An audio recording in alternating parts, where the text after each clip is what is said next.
At a modest service station situated along Highway 19, a judge held in high regard found himself treated as if he were a criminal.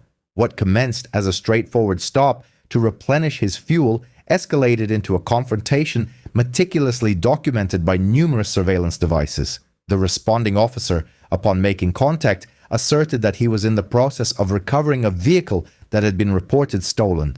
This particular automobile, however, had been procured and duly registered by the judge several years prior. Within mere moments, this erroneous allegation would precipitate one of the most contentious law enforcement inquiries the state had witnessed in the preceding decade. Before we delve further, please indicate your geographical location in the comments section below and ensure you subscribe, as tomorrow's narrative is one you absolutely will not wish to miss. The body camera footage that captured the entire encounter belonged to Officer Mark Reich, a patrolman well known within Brookside County for his rather aggressive apprehension tactics. Reich had cultivated a reputation for his proactive policing methodology, a justification he frequently employed to legitimize stopping drivers whom he subjectively believed did not align with the perceived demographics of affluent vehicles or upscale neighborhoods. On that particular evening, he was methodically patrolling the expanse of Highway 19, with his windows slightly lowered, his gaze meticulously scrutinizing every passing vehicle with an intensity typically reserved for high-stakes felony investigations. As his patrol car glided past the service station, Reich decelerated, his eyes fixated on the dark, opulent SUV parked at Pump 4. The officer's demeanor shifted instantaneously, his grip tightened noticeably on the steering wheel, and his gaze narrowed on the individual standing beside the fuel pump. The individual in question was Judge Nathaniel Briggs, a gentleman of 53 years. He was a widely respected state judge, recognized for his equanimous disposition and extensive tenure in the legal profession. He was not on duty. He was not presiding in a courtroom. He was not attired in his ceremonial robe. He was simply topping off his vehicle's fuel tank after departing his chambers later than his usual schedule. Even in this casual setting, he exuded the same composed presence. His posture was erect, his movements deliberate, and his focus unwavering as he secured the fuel cap. Initially, Briggs failed to notice the approaching patrol cruiser. This was not the case until Reich executed a sharp turn into the station's premises, parking his vehicle diagonally across two designated spaces, effectively obstructing the front of the SUV. This sudden maneuver prompted the judge to glance upwards, his eyebrows lifting slightly, not in apprehension, but in a quiet expression of perplexity. Reich disembarked from his vehicle with a palpable air of self-assurance, as if he were convinced he had just apprehended someone in the act of wrongdoing. He did not offer an introduction. He did not pose an initial question. He did not even acknowledge what Briggs was engaged in. He simply directed his attention to the luxury SUV, shaking his head slowly, as if something about the scene was fundamentally incongruous. "Sir, please step away from the vehicle," Reich commanded, advancing closer. Briggs blinked, taken aback by the authoritative tone. "Is there an issue, officer?" Instead of providing a direct answer, Reich commenced circling the SUV as if he had stumbled upon contraband carelessly discarded in plain view. He lightly ran his palm across the hood, checking for any residual heat, then stooped to examine the license plates. The judge observed him intently, his normally serene expression tightening ever so slightly. "I am going to require you to keep your hands where I can observe them," Reich stated, his voice now noticeably amplified. "We have received reports of a vehicle matching this description being involved in multiple instances of theft." Briggs expelled a breath through his nose. "This vehicle, officer?" Reich interrupted him. "Where did you obtain this car?" The query was devoid of casual curiosity. It was laden with an implicit assumption that the individual before him could not possibly be the owner. Briggs recognized that specific intonation instantly. He had encountered it frequently in numerous cases he had adjudicated, typically emanating from officers exhibiting a similar disposition. Nevertheless, he resolved to respond with measured calmness. "I purchased it 3 years ago, and it is registered in my name. The insurance documentation is located within the glove compartment. Is that so?" Reich tilted his head, clearly unconvinced. Do you object to me verifying that? Briggs's brow furrowed. Do you possess probable cause to conduct a search of my vehicle? Reich smirked. Yes, you're standing next to a car that does not belong to you. The judge slowly uncrossed his arms, maintaining a steady and collected demeanor. However, internally, the perceptible shift in the officer's tone confirmed what he had already begun to suspect. This was not a simple misunderstanding. This was not a routine inquiry. This was, in fact, profiling. Subtly at first, but increasingly apparent with each passing second. A gas station attendant discreetly peered out from behind the glass doors as the officer's voice grew more strident. Briggs noticed the attendant's observation, and Reich did as well. However, while the judge harbored the hope that the presence of observers might de-escalate the situation, the officer appeared to become even more agitated. Reich advanced closer. I will require your identification now. Briggs nodded subtly and reached deliberately for his wallet. I'm not refusing. I'm cooperating, but I would appreciate understanding the reason for this stop. Because, Reich retorted sharply, this vehicle was reported stolen 15 minutes ago. Briggs's eyes narrowed. He was acutely aware that this statement was factually impossible. He had been in the downtown parking lot, reviewing documents for the entire duration. Who filed that report? Briggs inquired. Reich offered no response. Instead, he placed his hand on the door handle of the SUV as if anticipating it would unlock at his touch. It did not. Briggs had locked the vehicle out of his established habit. He tugged at it again. Unlock it. No, Briggs responded firmly. You do not possess the authority to search it. The atmosphere grew palpably tense. The overhead illumination hummed. A customer situated across the lot slowed their pace, sensing the brewing confrontation. Reich registered the attention and lowered his voice, though not his aggressive posture. We can handle this amicably, or we can do it the difficult way, he warned. And I assure you, you are making a significant error. The officer's eyes flashed with evident frustration, and for the first time, the judge perceived the distinct possibility that this interaction might devolve into something far more serious than a mere request for documentation.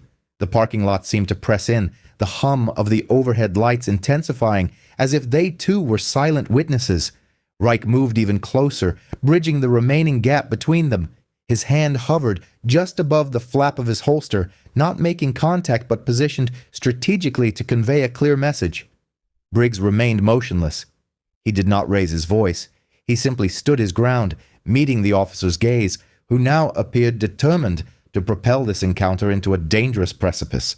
And it was precisely at that juncture that everything underwent a profound alteration.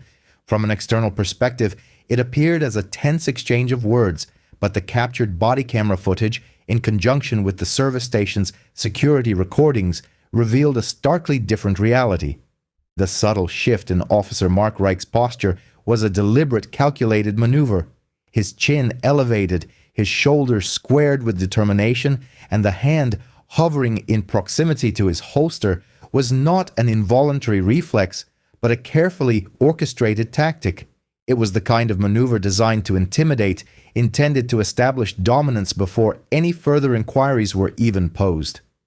Judge Nathaniel Briggs did not retreat. He simply maintained Reich's intense stare, his ordinarily serene expression gradually hardening as the officer leaned in to within inches of his face. Reich broke the prolonged silence. Sir, I'm extending one final opportunity. Unlock the vehicle. Briggs offered a single decisive shake of his head. You lack the legal grounds to search my automobile. Rather than replying, Reich activated the radio clipped to his shoulder. Dispatch, this is Unit 12, confirming a suspected stolen vehicle at the Highway 19 service stop, requesting backup. His voice was steady and confident, conveying the impression that he was reporting established facts, not fabricating a narrative on the spot. And as evidenced by the footage, the judge's reaction was unmistakable.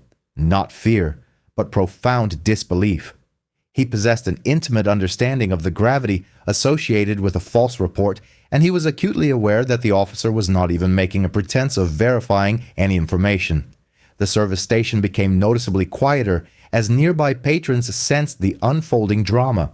A woman at Pump 6 retreated to her vehicle, observing the scene through her windshield. A gentleman en route to the convenience store paused, uncertain whether to proceed.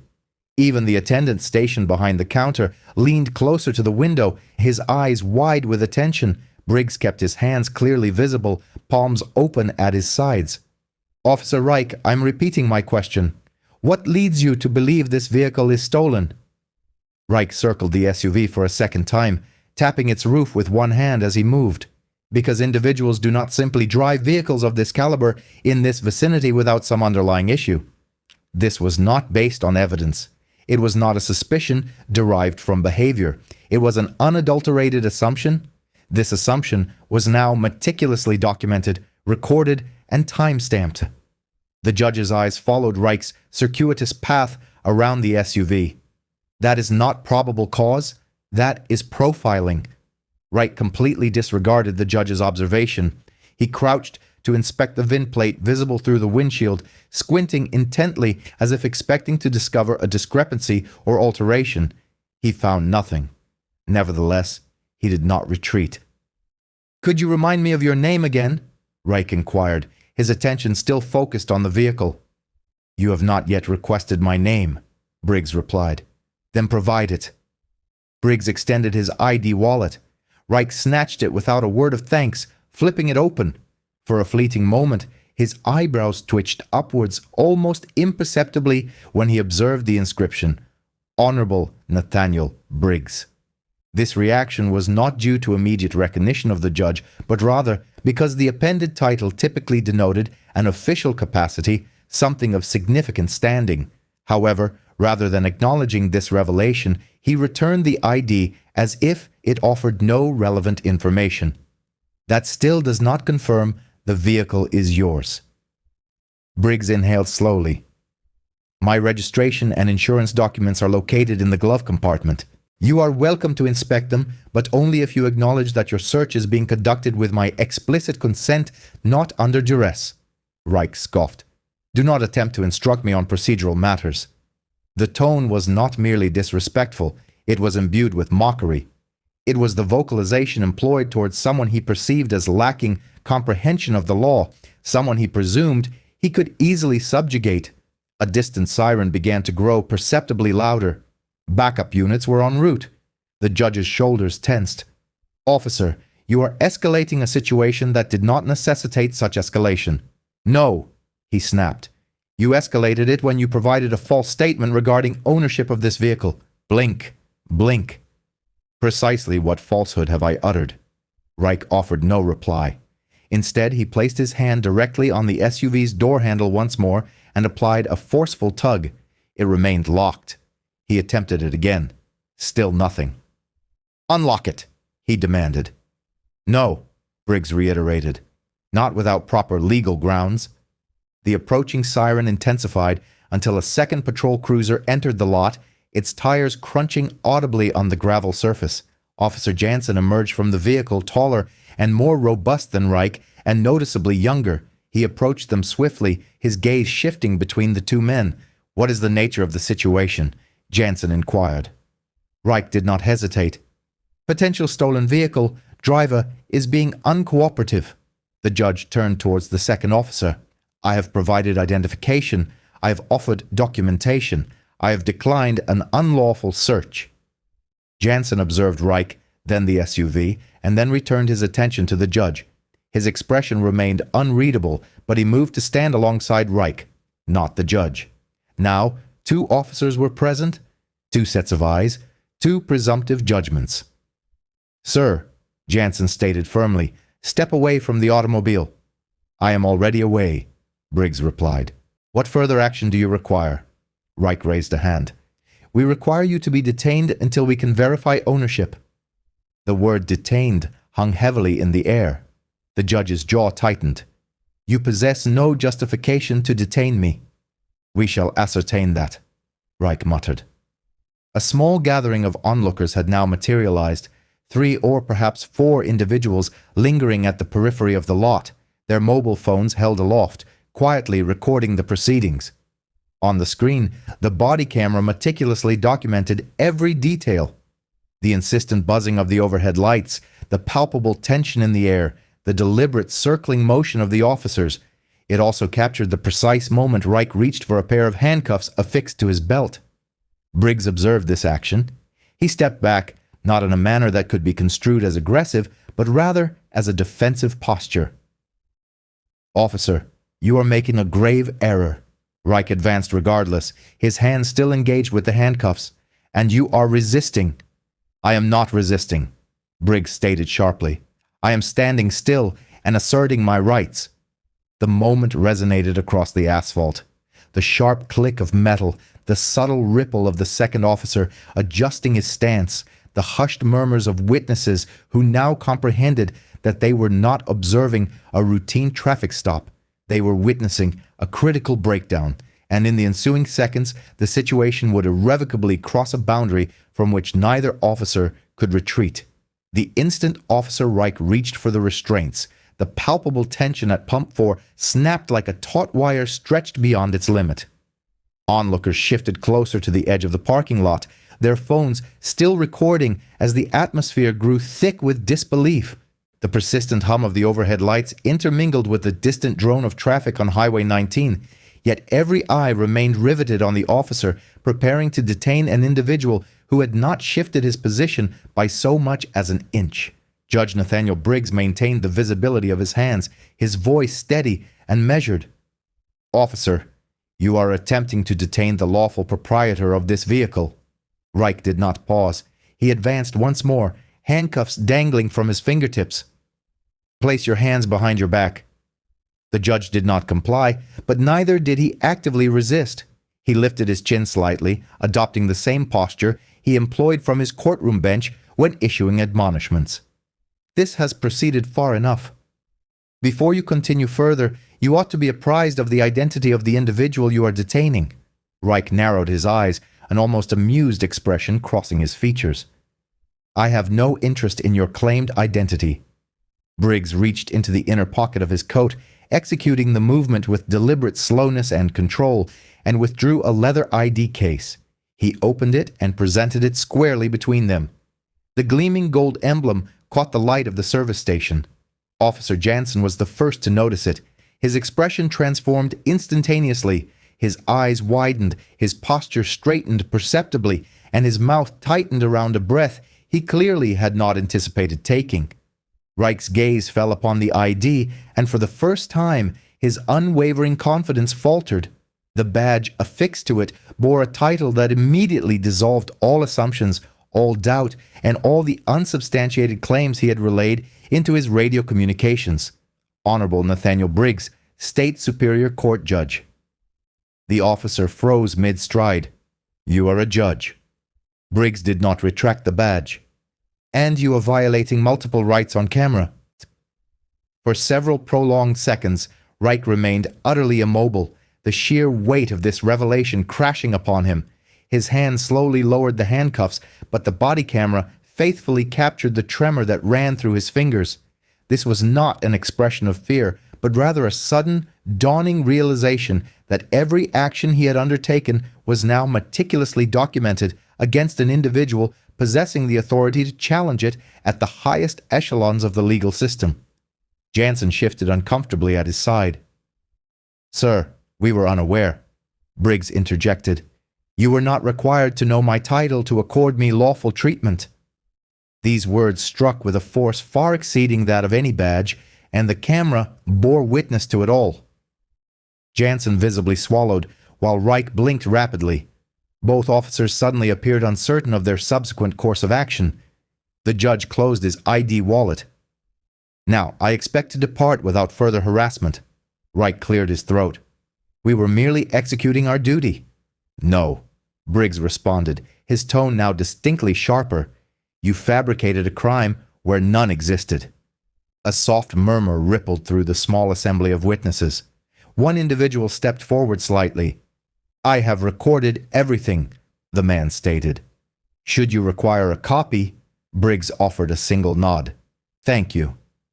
And that simple exchange, delivered with calm, quiet, and respectful demeanor, seemed to unsettle Reich even further.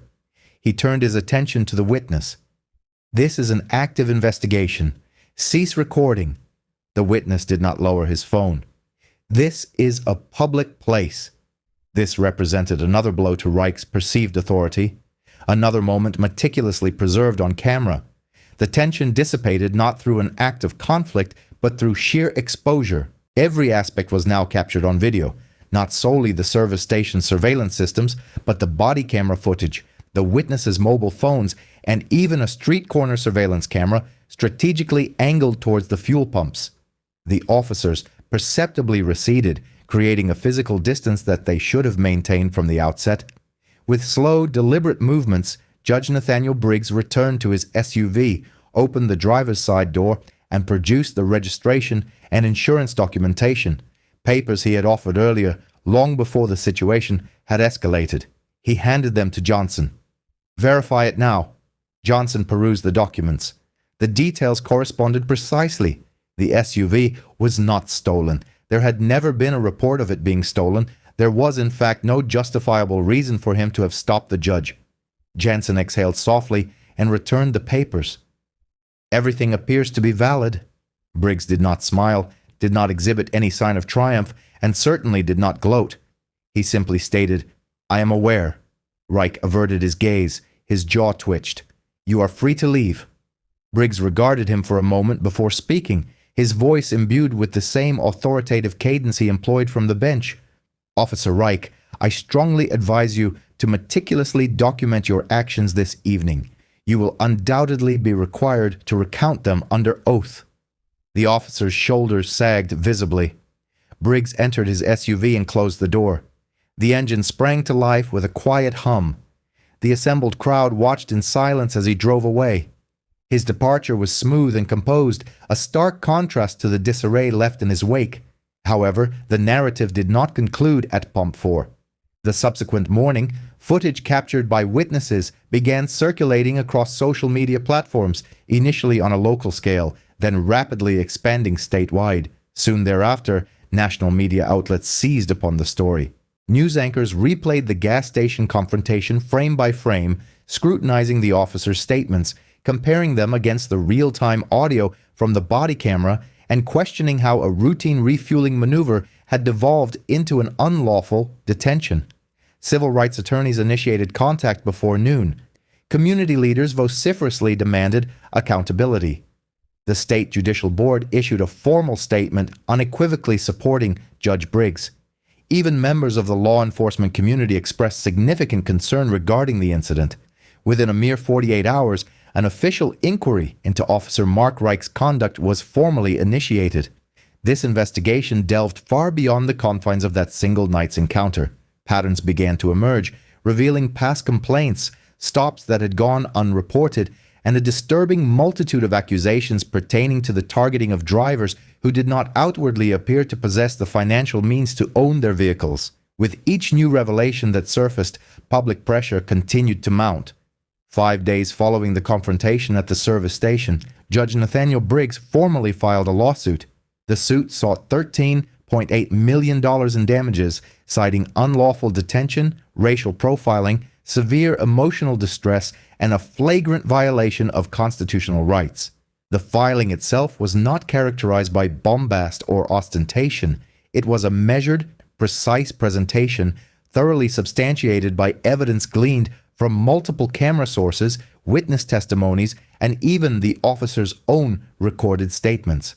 And upon its receipt by the county, one undeniable fact became unequivocally clear. The true legal battle was only just beginning. Following the judge's calm yet resolute request for a supervisor, the atmosphere within the confines of the small service station lot underwent a noticeable transformation. What had commenced as an overtly aggressive confrontation was now evolving into something entirely different, an act of public exposure. And Officer Dalton was acutely aware of this shift. His entire body language altered the precise moment he comprehended that every second of his conduct had been unequivocally captured, not only by his own body camera, but now also by the station's surveillance cameras and, crucially, the judge's mobile phone. Moments later, a second police cruiser arrived on the scene. The supervisor, Lieutenant Harris, disembarked with a steady, measured gait as if he had already received the initial radio dispatch and sensed that something was amiss and not adding up. He directed his initial gaze at Dalton, then at the judge, and finally at the opulent SUV, and the scene itself spoke volumes. The judge did not raise his voice. He did not engage in any dramatic gesticulations. He simply recounted the events that had transpired step by deliberate step, employing the same measured tone that characterized his pronouncements in court. As he articulated the sequence of events, Dalton's carefully constructed excuses began to unravel. The assertions of probable cause, the accusation of a stolen vehicle, and even the purported rationale behind his initial approach to the judge. None of these aligned with established departmental protocols. Lieutenant Harris's expression progressively tightened as he listened intently. Then came the pivotal turning point. The lieutenant walked around the vehicle, utilizing his tablet to scan the license plate. Seconds later, the screen displayed a green signal. Name match confirmed. Registered owner, Judge Marcus Holloway. Harris exhaled slowly, then turned his attention to Dalton. The tone he adopted was not overtly loud, but it carried a cutting edge far more profound than any shouted reprimand could achieve. "Dalton, get inside the cruiser now." Dalton hesitated for only the briefest of heartbeats, but he complied. The car door shut behind him with a final, heavy thud. With the officer removed from the immediate vicinity, the lieutenant extended his apologies directly to the judge. This was not a rehearsed apology. It was not delivered hastily. It was the kind of sincere apology offered by someone who fully grasped the potential ramifications of this interaction, not solely for the department, but for the judge's personal dignity, his professional reputation, and his fundamental safety. Unbeknownst to either of them at that precise moment, a keen observer had discreetly captured the entire event on video and swiftly disseminated the footage across the internet. Within a mere 3 hours, the clip had garnered an astonishing 200,000 views. By the following dawn, it had surged past 1.6 million. The public's reaction was far beyond mere indignation. It was an unyielding torrent.